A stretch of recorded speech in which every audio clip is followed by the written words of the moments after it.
Life is hard, and God is good. This was the point John Piper made in his sermon, Thank God for the Mercies of Christ, preached on November 19th, 2000 on Lamentations chapter 3. Here's what he said.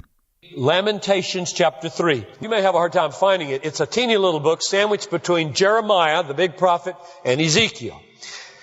And it's a book that I do not expect many of you to know anything about because it is so small and so tucked away there. Doesn't get read very much. And one of the reasons it doesn't is because it's such a horrible book. Because it is so shot through with horrific pictures of the judgment of God upon Jerusalem. Jeremiah wrote this little book as Jerusalem was destroyed in 587 BC. And the pictures of destruction are terrible, loss of life, starvation through siege. But, and here's the amazing thing, in the middle of this 5-chapter book, the middle chapter, comes some of the sweetest, most precious words that God has ever put in the mouth of a prophet to tell to His people.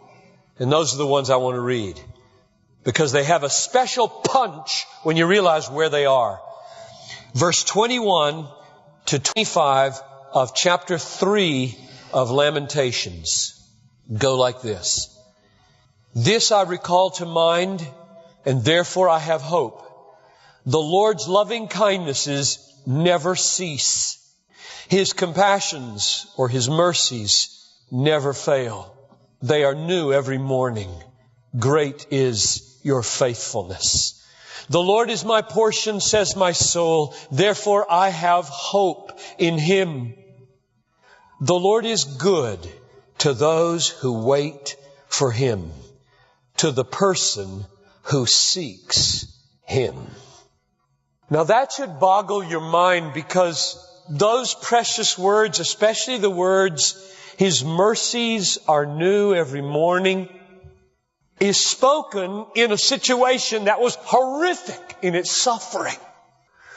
The afflictions, the devastation, parents were eating their children. They were so hungry.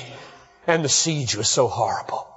Now, how did these words get into that book? And as a partial explanation, I want to read 2 more verses. Drop your eyes down to verses 32 and 33. For if He, meaning God, if He causes grief,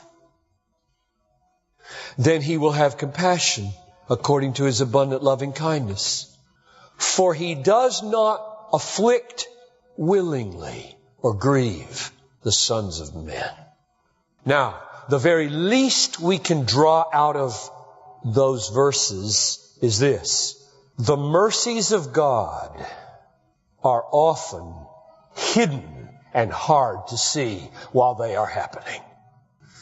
Because it says He does cause grief and He does afflict, and yet it says there's a merciful purpose in it all, and it's not coming from the bottom of His heart. He does not willingly afflict the sons of men. There are purposes for His affliction. It's not the thing He delights most to do, and yet He does it.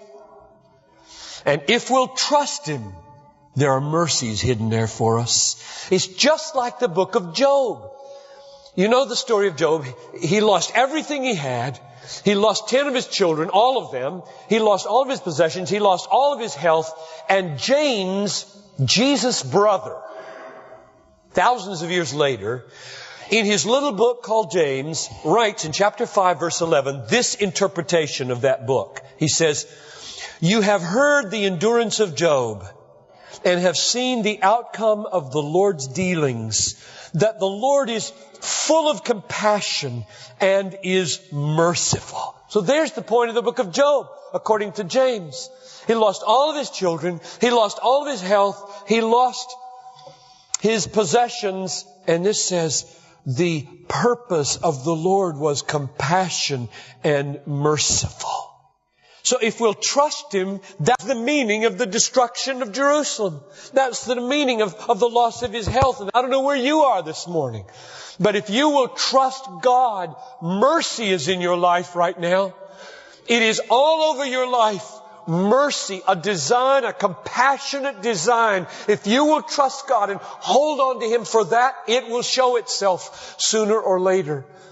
We could say it in the words of Susan Shelley, Marshall Shelley's wife. Marshall Shelley is one of the editors for Christianity Today.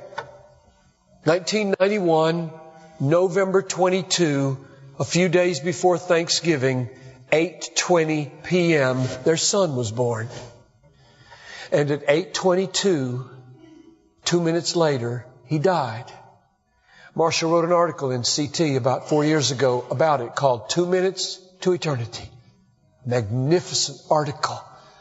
The nurse standing over her, holding her dead baby, said, "Does the baby have a name?" And she said, "Toby." It's short for a biblical name, Tobiah, which means God is good. And when Marshall came to speak to the Wheaton alumni a few years ago down at Wheaton and told this story, he said at the end of his talk, summing it all up, life is hard and God is good. Life is hard and God is good. That's the meaning of Lamentations. That's the meaning of Job. You might say that's the meaning of the Bible. Life is hard and God is good. And many of you are right in the midst of proving it to be so now. At least if you would trust Him. If I could persuade you this morning that God is trustworthy in it, and you held on to Him, you would discover that life is hard and God is good. Oh, that God this morning would give us eyes to see His mercies in our lives. And we would see them all the more clearly and know that they were mercies if we knew the price that He paid for them for us. He sent His Son, Jesus Christ, into the world to die so that my guilt would be taken away, His wrath would be removed from me, and there would be a free, open course for His mercies to flow to me while He is just. Even though I'm a sinner, I can be treated with mercy. That's a glorious thing that God has done in Jesus Christ. And we would taste the mercies all the more sweetly if we knew the price.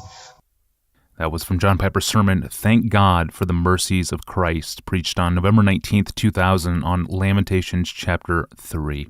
Thank you to podcast listener Calvin Katzma for the recommendation. You can find the full message on our site, along with a couple thousand other messages like this one from John Piper. See our sermon archive at desiringgod.org. And have you seen the music video by Shane and Shane we titled A Song for the Suffering? If not, you should. Go to desiringgod.org and search for the title, A Song for the Suffering. If you are passing through a season of suffering now, or if you know others who are, this video is glorious and helpful and hope-giving. Well, John Piper returns tomorrow, coming off a 6-week writing leave, and we'll talk to him about how he researches, plans, and writes books. And then, of course, we'll ask him specifically to talk to us about the book that he just wrote. That begins tomorrow. Until then, I'm your host, Tony Reinke. Thanks for listening to the Ask Pastor John podcast.